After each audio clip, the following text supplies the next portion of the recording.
کہ کچھ دن گزرنے کے بعد وہ لڑکا ایک کمپنی میں جاتا ہے اور ریسپشن پر اپنے کاغذ جمع کرواتا ہے اور انتظار گاہ میں انتظار کے لیے بیٹھ جاتا ہے کہ جب میرے انٹرویو کا ٹائم آئے گا تو میں انٹرویو دوں گا اپنی نوکری کی امید سے۔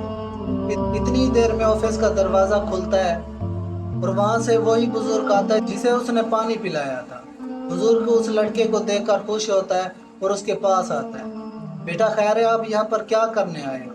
آپ تو وہی لڑکے ہو جس نے مجھے پارک میں پانی پلایا تھا۔ لڑکا کہتا ہے جی ہاں میں وہی ہوں، میں پریشان ہوں، مجھے نوکری نہیں مل رہی۔ لڑکے کو پتہ نہیں ہوتا کہ یہ اس کمپنی کا مالک ہے۔ وہ بزرگ کہتا ہے بیٹا پریشان نہ ہو، میں اس کمپنی کا مالک ہوں اور بغیر سوچے سمجھے میں آپ کو نوکری پر رکھتا ہوں۔ کل سے آپ نے نوکری جوائن کرنی ہے اور آپ کو عزت کے ساتھ اس کمپنی میں نوکری دی جائے گی اور آپ کو کوئی ٹینشن نہیں ہوگی۔ لڑکا بہت خوش ہوتا ہے، اللہ تعالیٰ کا شکر ادا کرتا ہے۔ دوستو اس کہانی سے ہمیں یہ سبق ملتا ہے کہ نیکی کبھی رائے گاہ نہیں جاتی۔ نیکی کا بدلہ ملتا ہے اور ہزاروں گنا بڑھ کر ملتا ہے۔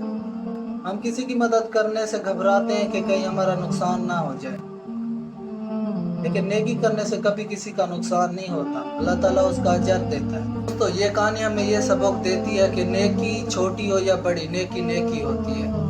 کسی کو مسکرا کر ملنا، کسی کو پانی کا گلاس دینا یا کسی کو راستے میں سلام دینا، یہ بھی نیکی ہے۔ اگر آپ کو آج کی ویڈیو پسند آئی ہو تو میرے چینل کو سبسکرائب کریں، میری ویڈیو کو لائک اور شیئر